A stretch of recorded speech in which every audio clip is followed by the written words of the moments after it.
আসসালামু আলাইকুম ভিউয়ার, স্বাগতম জানাচ্ছি আমার আজকের নতুন ভিডিওতে।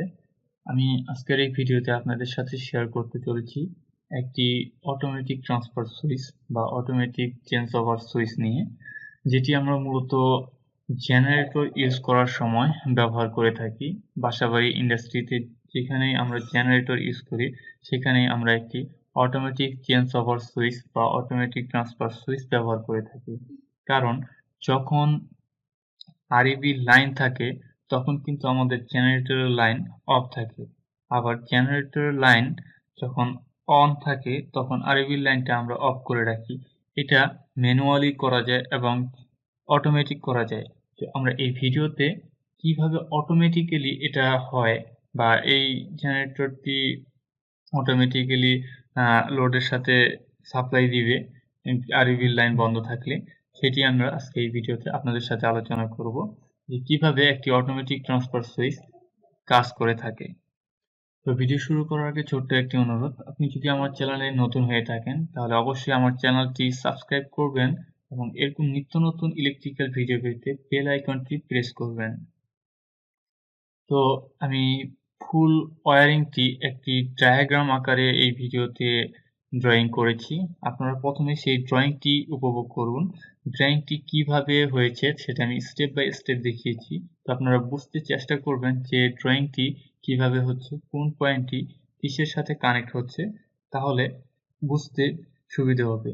আমি ড্রয়িং শেষে সেই ড্রয়িংটি এক্সপ্লেইন করে বুঝাবো যে কোন লাইনটি কিভাবে কানেকশন করছে আর কন্ট্রোলিং সিস্টেমটি কিভাবে কাজ করে তা বিস্তারিত আমি আপনাদের সাথে আলোচনা করব।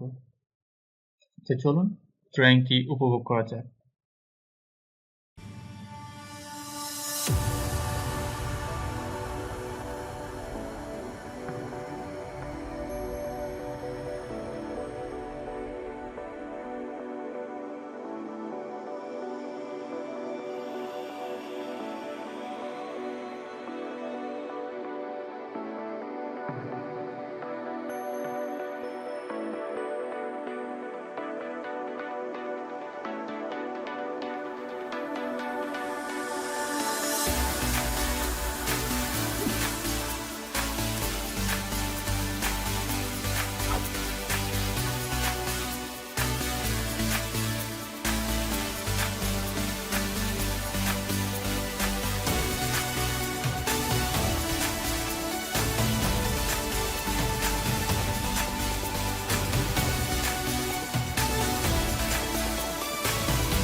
আমি এই জায়গায় সিঙ্গেল ফেজ লাইনের জন্য একটি এটিএস ক্রিয়েট করছি, যেখানে আমি দুইটি ম্যাগনেটিক কন্ট্যাক্ট ইউজ করছি, যেগুলো 220 ভোল্টেজের ম্যাগনেটিক কন্ট্যাক্ট।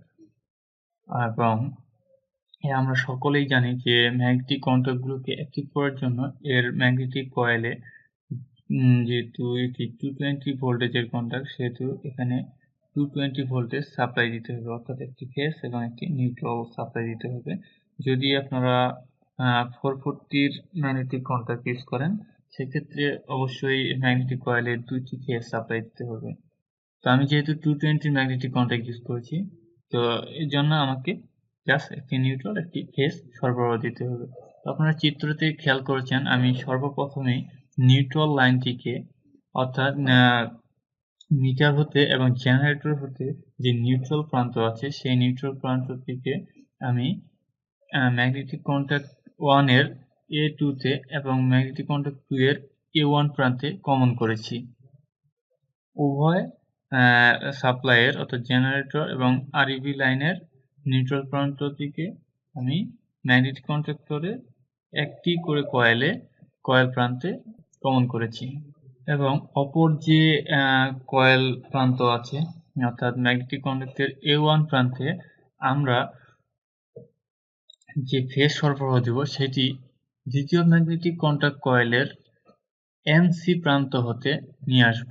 তো আপনারা চিত্রে খেয়াল করছেন যে আমি ইনপুট হতে অর্থাৎ সাপ্লাইয়ের যে ইনপুট ফেজ লাইনটি যে আছে সেই ফেজ লাইন হতে দ্বিতীয় ম্যাগনেটিক কন্ডাক্টরের একটি NC প্রান্ত থেকে শুরু করে অপর NC প্রান্ত হয়ে ম্যাগনেটিক কন্ডাক্টর 1 এর A1 প্রান্তে ফেজ সরবরাহ দিয়েছি এবং দ্বিতীয় ম্যাগনেটিক কন্ডাক্টরের যে ফেজ লাইনটি প্রয়োজন সেটি জেনারেটরের সাপ্লাই ফেজ হতে ম্যাগনেটিক কন্ডাক্টর 1 এর NC এর এক প্রান্ত হতে সাপ্লাই ইন করে অপর NC হয়ে আমরা দ্বিতীয় ম্যাগনেটিক কন্ডাক্টরের A2 তে ফেজ সাপ্লাই দিয়েছি।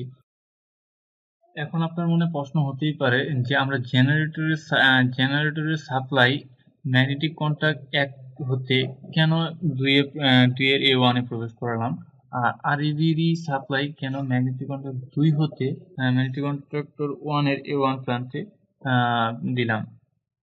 তো এখানে বিষয়টি হচ্ছে যদি কোনো কারণে একটি ম্যাগনেটিক কন্টাক্ট অন থাকে তাহলে কোনো অবস্থাতেই দ্বিতীয় ম্যাগনেটিক কন্ট্রাক্টরটি অন হতে পারবে না অর্থাৎ অ্যাক্টিভ হতেই পারবে না।